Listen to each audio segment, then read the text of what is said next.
जय माता दी, राधे कृष्णा, श्री शिवाय नमस्तुभ्यम।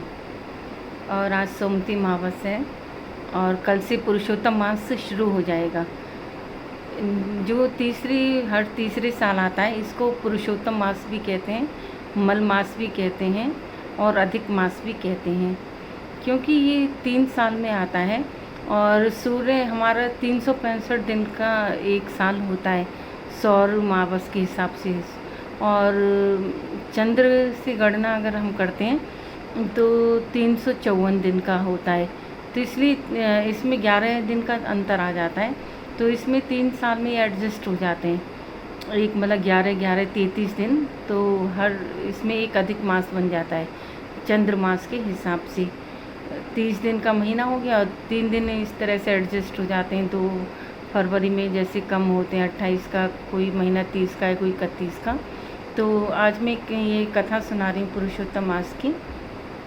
तो इसको याद करके सुनाना तो ये था, वर्ड टू वर्ड नहीं हो पाता, तो और काइन मास्टर वगैरह पे मुझे आता नहीं है बनाना, और इसलिए मैं देख के इसको आप लोगों को कथा सुनाऊंगी।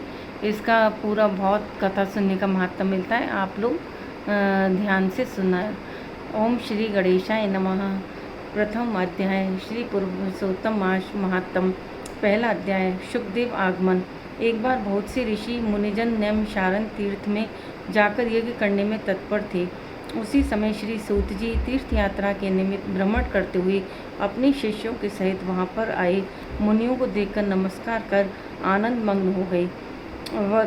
वलकल वस्त्र पहने, प्रसन्न मुख, चेहरे पर कांति, परमार्थ में निपुण, चंदन से शोभायमान, तुलसी की माला तथा जटाओं का मुकुट धारण किए हुए महाशरणम इस अद्भुत मंत्र को जपते हुए सूत जी को देखकर नैमिषारण्य के महर्षि लोग उठकर खड़े हो गए। मुनियों ने हाथ जोड़कर कहा कि हे सूत जी, हम सब लोगों को भगवान की अद्भुत कथाओं को सुनने की इच्छा है। तब सूत जी ने प्रसन्नता से सब ऋषियों के आगे हाथ जोड़कर नमस्कार किया। ऋषि कहने लगे, हे सूत जी, हमने आपके लिए सुंदर आसन बनाया है, आप इस पर बैठिए।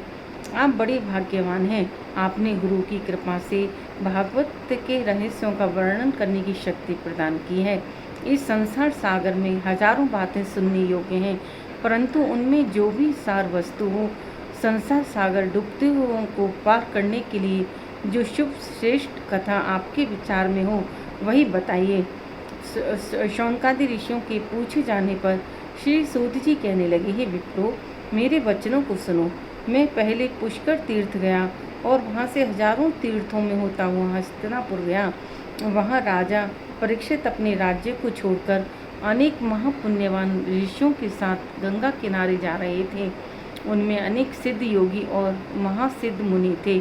मैं वहाँ पर उस समाज को पूछ ही रहा था, तो वहाँ श्री कृष्ण भगवान के चरण कमल में मन लगाए महामुनि व्यास जी के पुत्र सुखदेव जी पधारे, जिनकी 8 वर्ष की आयु, शंख के समान कंठ, ऊंचे और चिकने केशों से घिरा हुआ मुख, दृढ़ कंधे, चमकती हुई कांति थी। वे अद्भुत वेश ब्रह्म स्वरूप थे।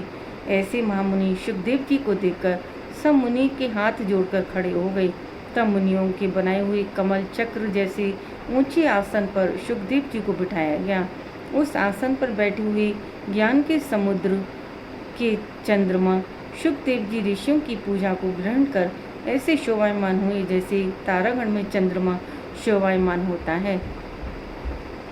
बोलो सुखदेव जी महाराज की जय। अगला वर्णन हम कल बताएंगे और आप लोग ज़रूर सुनना। इस महात्म को सुनने मात्र से बहुत पुण्य की प्राप्ति होती है। मैं वर्ड टू वर्ड याद नहीं कर पा रही थी, तो इसलिए मैं इसको देख के सुना रही हूँ, क्योंकि ऑडियो से वीडियो बनाना मुझे भी आता नहीं है, काइन मास्टर भी नहीं आता। तो इसी तरह मैं पढ़ के सुनाऊंगी महात्म, और इससे कोई फ़र्क नहीं पड़ता काइन मास्टर से या देखे बिना देखे। मेन इसका पुण्य फल का होता है। कल से जो अधिक मास हो रहा है, इसको कथा को सुनने से, पढ़ने से बहुत पुण्य की प्राप्ति होती है। जय श्री राधे।